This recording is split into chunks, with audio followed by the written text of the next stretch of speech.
क्या नाम हुआ आपका? मेरा नाम नरेश कुमार मौर्य है। क्या पूरा मामला रहा है ये? पूरा मामला ये रहा कि प्रधान ने इनके साथ में जो भी ज्यादती किया, उसके बाद में लड़के को जेल भेज दिया गया और उनके पिताजी सहित थाने गए थे अपनी कुछ बात बताने के लिए। प्रधान क्या दबंग प्रवृत्ति का है? हाँ, प्रधान खबरें भी आ रही हैं कि उसके पहले उसने सेक्रेटरी को मारा है, लेखपाल को मारा है, अपने भतीजे को कुल्हाड़ी मारा है।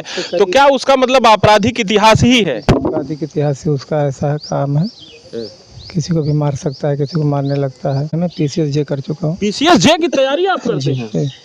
फिर भी मतलब आप वहाँ सबसे पढ़े लिखे लोगों में से एक थे, फिर भी जब अधिकारी आए तो कानून का पालन किस तरह से करना चाहिए और करवाना चाहिए, क्या ये इम्प्लीमेंटेशन जमीन पे नहीं दिखा नहीं कि प्रशासन जैसे बातचीत करता है कि आपकी क्या मांगे हैं, शांतिपूर्ण तरीके से? SP साहब आए, उन्होंने कोई बात किसी की सुनी नहीं। उन्होंने बिना अल्टीमेटम दिए ही कम से कम 15 से 20 मिनट का समय देना चाहिए कि आप लोग रोड खाली कर दीजिए, हम लाठीचार्ज करेंगे।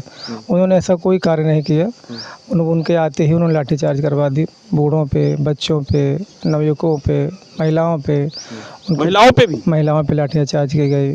नमस्कार, मेरा नाम मनीष है। आप देख रहे हैं सार्थक न्यूज भारत। तो सार्थक न्यूज भारत की मौजूदगी इस समय है सैनी थाना अंतर्गत लोहंदा ग्राम सभा में, जहां का मामला वीडियो लगातार वायरल हो रहा है, जिसमें बताया जा रहा है कि एक ब्राह्मण परिवार जो आत्महत्या कर लेता है और उसी के शव को लेकर लोग सड़क पर चक्का जाम किए थे अपनी मांगों को लेकर।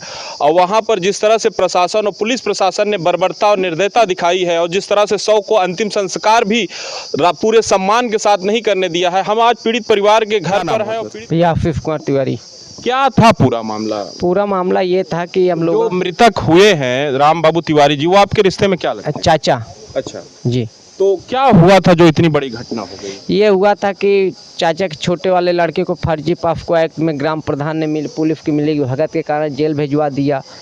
उसके बाद चाचा गुमराह करने लगे कि 20 लाख रुपए दो तो कहा कितनी बचा दे, आपको फुला समझौता करा दे, नहीं आपको जेल भिजवाएंगे। दर दर भटकते रहे। फिर प्रधान ने पता नहीं कहाँ ले गया, क्या कैसे किया। उनके क्या करते थे आपके चाचा? करते थे, किसानी करते थे। अच्छा, किसानी करते जी। अच्छा। ले गया, जहर दे दिया। फिर पुलिस चौकी इंचार्ज के द्वारा हमको मालूम चलता है कि आपके चाचा की तबीयत खराब है। आप कहाँ थे? हम इलाहाबाद में थे। अच्छा, इलाहाबाद। जी जी। अच्छा, क्या करते हैं? मैं वकालत करता हूँ हाई कोर्ट में। अच्छा। जी। तो ये आपको सूचना कब मिली? ये मिली है हमको, समझ लीजिए 1 बजे सूचना चौकी इंचार्ज के द्वारा मिली और फिर हम घर पे फ़ोन लगा के बताए तो ये घर पे गए तो हमको 1:30 बजे सूचना मिलती कि चाचा ख़त्म हो चुके हैं। अच्छा जी। तो फिर उसके बाद हम लोग पोस्टमार्टम के लिए गए तो DM साहब से मिले कि बच्चा जो जेल में है उसको भी लाया जाए, अंतिम दर्शन कर ले। अच्छा, पिता का अपने? हाँ। तो उन्होंने बोला कि हाँ ठीक है हम भिजवा देंगे। जब भिजवाने के लिए मना कर दिए तो हम लोग शांतिपूर्वक धरना पे बैठे।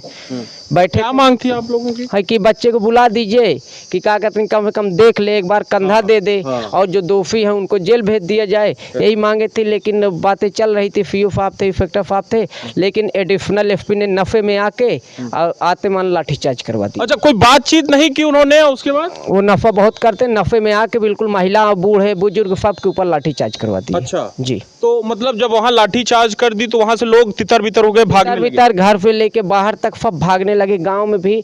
और चाचा जी को ले जाके जबरदस्ती जलवा दिया वो। अच्छा, तो कितने लोगों के खिलाफ FIR हुआ? समझ लीजिए 10 लोग नामजद हैं और करीब 25-30 अज्ञात हैं। 15 धाराओं के ऊपर मुकदमा है। अच्छा जी। तो उसके बाद फिर ये भी खबर आ रही है मीडिया में कि 100 के साथ परिवार मतलब परिजन भी नहीं जा सके। नहीं, कोई नहीं। हमको भी लॉकअप में डाल दिए, परिवार के कई लॉकअप में डाल दिए, फूफा को लॉकअप में डाल दिए, सब पूरा परिवार को तहस नहस कर दिया। तो 100 को अंतिम कंधा कौन दिया था? अंतिम कंधा कोई नहीं दिया, पुलिस वाले ने जबरदस्ती गाड़ी में भर के, फिर वही चाचा के बड़े वाले लड़के थे उन्हीं को बुला के उसी तरह पुलिस अपने मन माफिक करा दी। अच्छा जी। क्या लगता नहीं है कि ये बर्बरता हुई है प्रशासन के द्वारा? अब लगता तो है बर्बरता हुई, तभी तो। क्या करते हैं आप? मैं वकालत करता हूँ हाई कोर्ट में। अच्छा, आप वकालत करते हैं? जी जी।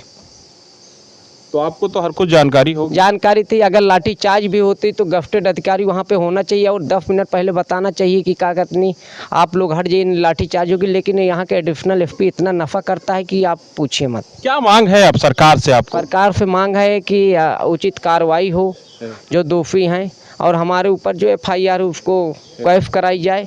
FSP साहब से हम मिले थे, उन्होंने आश्वासन दिया, उनके बातों से हम थोड़ा बहुत सहमत हैं बाकी आगे हमको न्याय मिलने की उम्मीद है। अच्छा, क्या एसपी से आपकी मुलाकात? आप भी मौके पे थे? जी जी अच्छा, तो मिट्टी देने आए थे आप?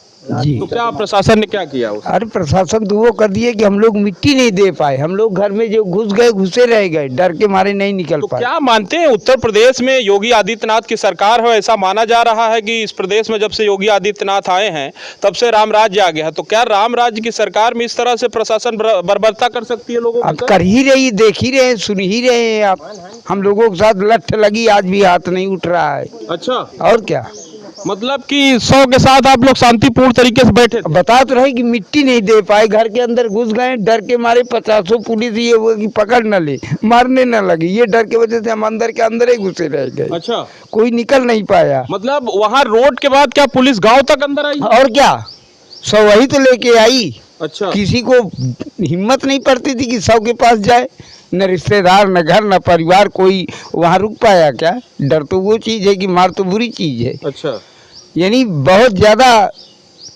सीमा से ज़्यादा बर्बरता करके। तो आप भी वहीं थे? जी, मैं मेरी दुकान लोना मोड़ पे है। मैं क्या नाम हुआ आपका? मेरा नाम नरेश कुमार मौर्य है। क्या पूरा मामला रहा है ये? पूरा मामला ये रहा कि प्रधान ने इनके साथ में जो भी ज्यादती किया, उसके बाद में लड़के को जेल भेज दिया गया और उनके पिताजी से थाने गए थे अपनी कुछ बात बताने के लिए। प्रधान क्या दबंग प्रवृत्ति का है? हाँ, प्रधान ऐसी खबरें भी आ रही हैं कि उसके पहले उसने सेक्रेटरी को मारा है, लेखपाल को मारा है, अपने भतीजे को कुल्हाड़ी मारा है, तो क्या उसका मतलब आपराधिक इतिहास ही है? आपराधिक इतिहास से उसका ऐसा काम है, किसी को भी मार सकता है, किसी को मारने लगता है। अच्छा, आप क्या करते हैं? मेरी सीमेंट सरिया गिट्टी वाले की दुकान है, मैं PCS जे कर चुका हूँ। PCS जे की तैयारी आप करते हैं? फिर भी मतलब आप वहाँ सबसे पढ़े लिखे लोगों में से एक थे, फिर भी जब अधिकारी आए तो कानून का पालन किस तरह से करना चाहिए और करवाना चाहिए, क्या ये इम्प्लीमेंटेशन जमीन पे नहीं दिखा नहीं, कि प्रशासन जैसे बातचीत करता है कि आपकी क्या मांगे हैं और शांतिपूर्ण तरीके से? एसपी साहब आए, उन्होंने कोई बात किसी की सुनी नहीं। उन्होंने बिना अल्टीमेटम दिए ही कम से कम 15 से 20 मिनट का समय देना चाहिए कि आप लोग रोड खाली कर दीजिए, हम लाठीचार्ज करेंगे। उन्होंने ऐसा कोई कार्य नहीं किया। उनके आते ही उन्होंने लाठीचार्ज करवा दी, बूढ़ों पे, बच्चों पे, नवयुवकों पे, महिलाओं पे। महिलाओं पे लाठीचार्ज की गई, मतलब जैसे तालिबानी शासन में? हाँ, सब सारी चीज़ उन्होंने ऐसा किया। अच्छा, तो क्या मांग है प्रशासन से, आप क्या चाहते हैं? प्रशासन से ये मांग है कि जो भी अपराधी, जो भी प्रधान ने आपको किया है, उन बच्चे को छोड़ा जाए। और प्रशासन ने जो बर्बरता की है, क्या प्रशासन ने जो बर्बरता की है, प्रशासन के प्रति कार्रवाई हो, उनको सस्पेंड किया जाए। सस्पेंड के बाद उनके ऊपर कार्रवाई हो, जो प्रशासन ने ऐसे बर्बरता की है। बस, और क्या कहना चाहेंगे? तो न्याय देने वाली पुलिस ही अगर न्याय के मांग करने वाले लोग पर इस तरह से बर्बरता करे तो न्याय मिलेगा कहाँ गरीब को? ये